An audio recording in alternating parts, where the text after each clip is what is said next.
Hello Internet, my name is Ryan Ingram and today we're going to talk about this rental calculator. It's for real estate investing, so if you've been curious as to how to analyze rental property investments, if you are trying to figure out how to buy your first rental property, or you just want a calculator that's consistent, that you can save stuff for analyzing real estate or rental properties, then I think this is the app for you. I had it made specifically for us. You as the viewers, if you've watched any of the Deals Explained videos, then you understand I do a lot of the same formulas over and over and over again. So I noticed that I generally use about 2 different apps on a regular basis, and I thought it would be really cool, especially since all of you are following along with the Deals Explained videos, and I've gotten a lot of feedback saying that you all have started analyzing rental properties similar to the way that we do here on this channel. Then I thought an app was very fitting.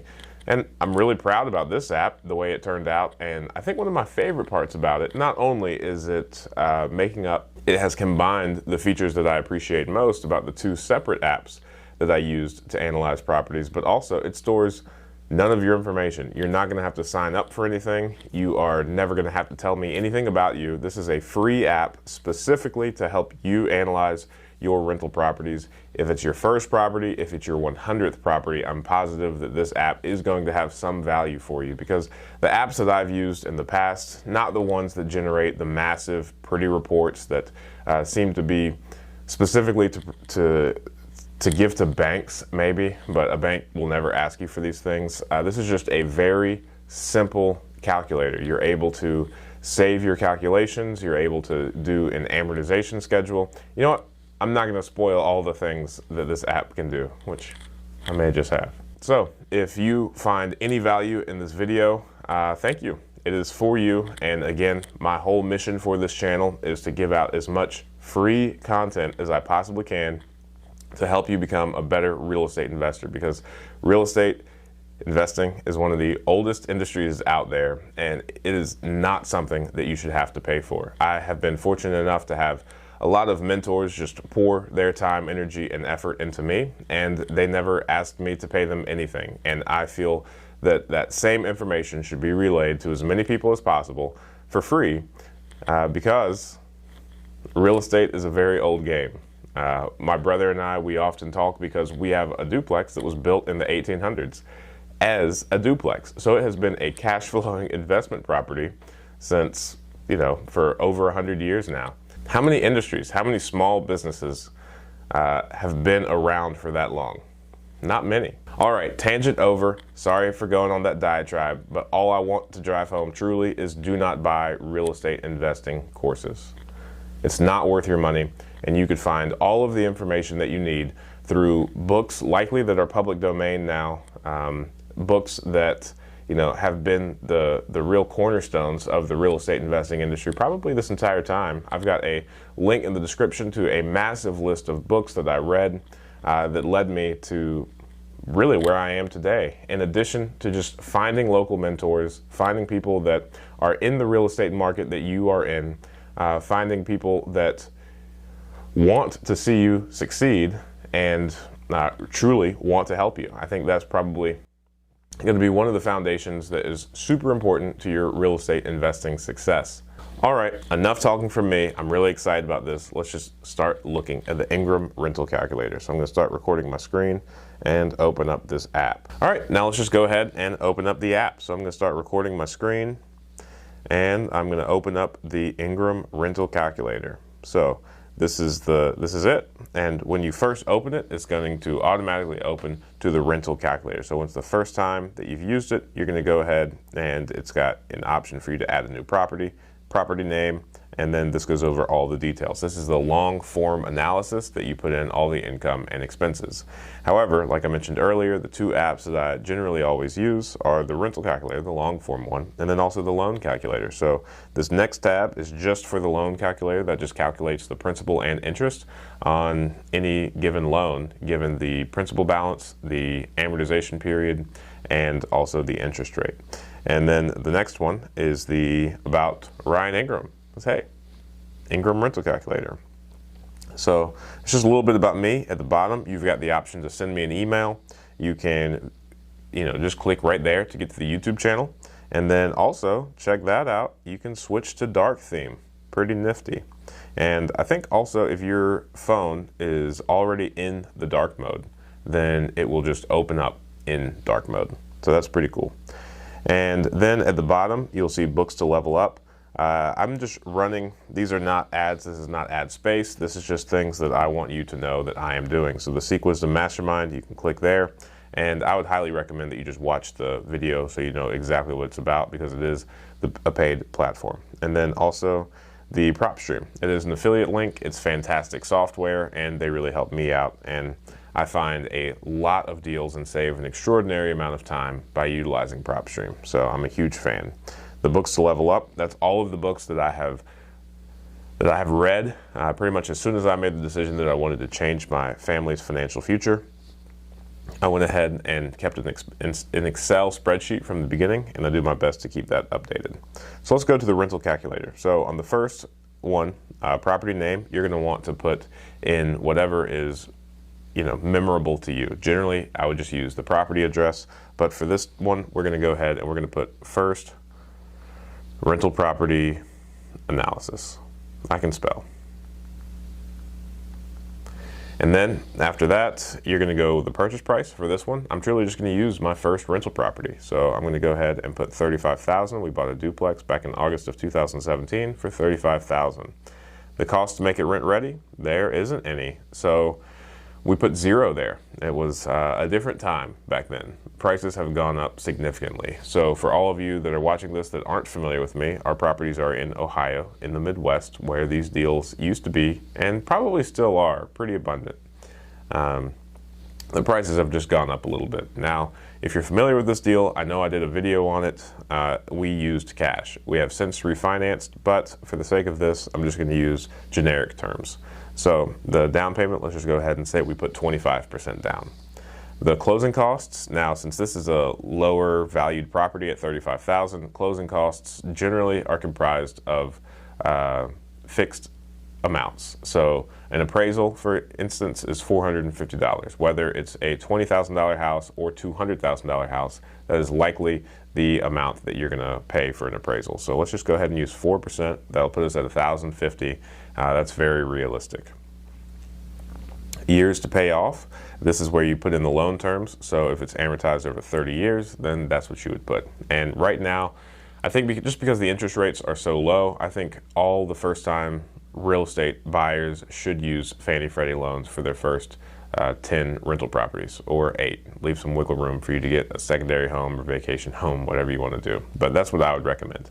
Interest rate, a lot of loans nowadays. My brother is a loan originator down in Florida, and he has been doing a lot of loans at about 2.75%. Now, I think that's pretty low, but hey, that's what's happening right now. So let's just, act like we're being really conservative and go ahead and put 4% down there as a placeholder.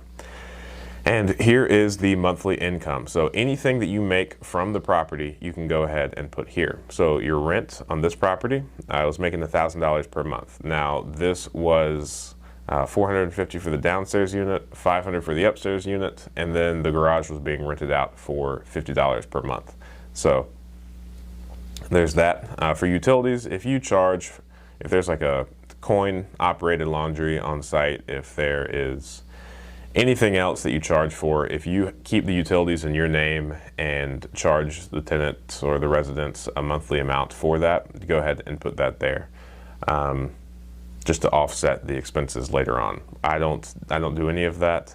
And then I really don't use vacancy either. In this market, fortunately, it's such that these properties don't stay vacant for any noteworthy length of time. For maintenance, management, utilities, additional expenses, insurance, taxes, this is where you put in any expense related to the property. Now, if you've watched the Deals Explained videos, if you've been on the live streams, you have likely already heard me talk about this a lot, and that is that I'm just not a fan of the maintenance, the CapEx, stuff like that. I don't. So I've combined them both here. So maintenance and CapEx, you're going to want to just put that in maintenance as a whole. Now, the reason that I'm not a fan of it is it's just not a real number. So There are going to be months where you have no issues. There are going to be months where you have a lot of issues. And in the months that you have a lot of issues, it's likely not going to be, you're not going to be made whole by just keeping 10, 20, 15% aside. So I don't know any real estate investors that actually put aside 10% into a separate account specifically for repairs or maintenance. And I'm just not a fan of thinking of it that way. And also, I have had conversations from the insurance agency that I have. A lot of the clients that are first-time rental property owners, they will assume that they are being extraordinarily conservative because when they analyze their property, they set aside 20% for repairs, maintenance, and capital expenditures. And that just, that made them feel safe. But at the end of the day, the capital expenditures, they don't care about your 20% budget, right? So if a roof goes out, it's not going to say, okay, well, this side's just going to go out because your 20% is $200 per month, and that's all you can afford right now. It is going to go out, and it is going to be $6, $7, $8 grand to repair, and where's that money going to come from? So I've had too many heartbreaking conversations with first-time investors that thought they were safe because they put a high number in their repairs or capital expenditures budget, but it didn't correspond to any real dollars. So because of that, I just like to downplay the importance of this in your analysis. However, at the same time, if you are making a presentation, if you're trying to do like an accurate cash flow projection of what this rental property will produce, then it is likely wise to put a placeholder there. If you are trying to raise private money and you are making presentations, then yes, you should probably put a placeholder so that it doesn't look like you're this big pie in the sky individual and it doesn't think anything is going to go wrong. However, again, word of caution is make sure that the money that you do put aside actually corresponds to a separate bank account or something that you are proactively doing or at a bank account that you are adding to on a monthly basis. So maintenance, whatever you want to put there for CapEx plus repairs, maintenance. So let's just put 20% in there. Management, 10%. That's the industry standard here where I am in Ohio. Even if you are not using a property management company, I would likely suggest that you still put this in there because, if nothing else, you can pay yourself with this money. However, I imagine that you are likely going to scale at a certain point to where it would be of a benefit to use this money to hire somebody full-time or part-time to manage your portfolio for you so that you could do the things that that generate more income rather than just like the organizational, operational side of things. So now for expenses, since this is a duplex, I've found that here in Montgomery County, it seems that about $100 per month is the multifamily's water, sewer, trash. That all stays with the owner of the property, and it's really tough to kind of subrogate that or separately meter that to the actual people. So $100 per month there. It seems like whether it's a 2-unit or a 4-unit, it's about $100 per month. Any additional expenses that you might have that aren't insurance and taxes, feel free to put those there. For insurance, let's go ahead and use $70 per month, and for taxes, let's do $100 per month.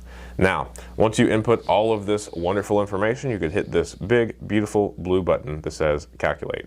And then this is going to come up. It's a very simple report. Property name, whatever you put in at the beginning, your purchase price, $35,000, total capital required, which is the down payment plus the cost to make rent ready, and your closing costs, $9,800.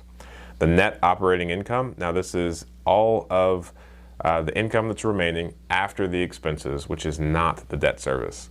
So $5,160 there. The debt service, so the loan costs, are $1,503.86 per year. Your total cash-on-cash return is 37.31%. So that sounds like a fantastic deal to me. And your cap rate is 14.74%. Your cash flow is $3,656.14 per year, and the principal pay down is $462.27. Now this is on an annualized basis. So your total return on investment, this big beautiful blue box, is $4,118.41 because that includes the cash flow plus the principal pay down. And I'm a huge fan of principal pay down. I think leverage and paying down principal is one of the most awesome ways to leverage and unlock a lot of wealth utilizing real estate investing. And one of the things that I think is really cool, because again, I love principal pay down and I like seeing it interact with time. So you can click this view amortization schedule and go through and you can look. So you can see the starting loan balance is $26,212.18, and we know that we're paying down like $400 and something the first year. So you can easily scroll down and you could think to yourself, well, when is the loan balance going to go under 20,000? And let's find out. August 2032. So at that point, you are going to owe $19,991.62 on an asset that makes you around $4,000 per year. So that's pretty cool. I really like the amortization schedule. And again, these save once you do them, because I often find that from the time I put a property under contract to the time that we actually close on it, I used to run the same calculation at least 4 or 5 times just to confirm and double check that it was a good deal. Or, you know, I make the decision to buy it right before I put the offer in. I do the analysis, and then later when I'm looking for a private investor to secure with like the first position mortgage, I'm doing the same calculation again to make sure that I get my numbers right. So having the ability to save this calculation was a big deal. And again, I wasn't looking for what some of the other apps do that save it to generate that massive report. I just find a lot of that unnecessary, and I don't need any of those graphs or whatnot. So simplicity is exactly what I had in mind when I created this app, or commissioned this app to be created. So once this is calculated, you can hit this back button in the top left, and you can do it again. And now the home screen of the rental calc is going to go to your saved properties. So now you can see this, and once you use this app very frequently with all of your deals, you'll be able to scroll through. Now, since this is not on the cloud, since I'm not asking for any of your personal information, since I am not collecting any of this, I'm not storing it, I'm not interested in any of those things, right? I am very, very proud of how non-invasive this app is. So this all saves locally. So any of these things that you have saved, they're local to your phone. If you lose your phone, if you get a new phone, these will not transfer because it is on the phone. It is not in a cloud or some third-party computer system. All right, now you can do the loan calculator shortly after that, and all that is you know, plugging in the loan amount. You can plug in the term and the interest rate, and on the fly, you'll know that the monthly payment on just the principal and interest is $167.10. The monthly interest is $69.87. So then anytime you see this big, beautiful blue box that says, are you enjoying this app? Always say yes. And then how about rating it on the App Store? No thanks. See, look at that, not invasive. It doesn't capture you in one of those loops. It's just like, are you enjoying the app? No, well, give us feedback. Not doing that. Again, this is a free app for you to help you become a better real estate investor, to help you be more organized in your analysis. If you have any feedback for how this app can be better, what it should do, what it should have functions for. Now, again, I'm open to hear it, but at the same time, simplicity is what we want to maintain. So I really appreciate it. If you have any questions, comments, concerns at all, please feel free to reach out. I am here for you. And again, one of my entire life's missions is to, you know, freely receive, freely give. I have freely received a lot of information, and just by and large, I would love to give that back. So if you, again, want to tune in, ask questions, every Friday morning, 8 a.m. Eastern Standard Time, I do a live stream where I set aside about 2 to 3 hours every Friday morning to answer any questions that you may have about real estate investing. I do not want you to buy these courses. I do not want you to get duped out of tens of thousands of dollars by people that are gonna tell you that they know all the secrets. So any questions, anything that you think is impeding you in your real estate investing portfolio building journey, bring it to Friday morning, 8 a.m. Eastern Standard, and I'll do my best to answer. So thank you so much. I really appreciate your time. Thank you for watching, and I look forward to seeing you soon.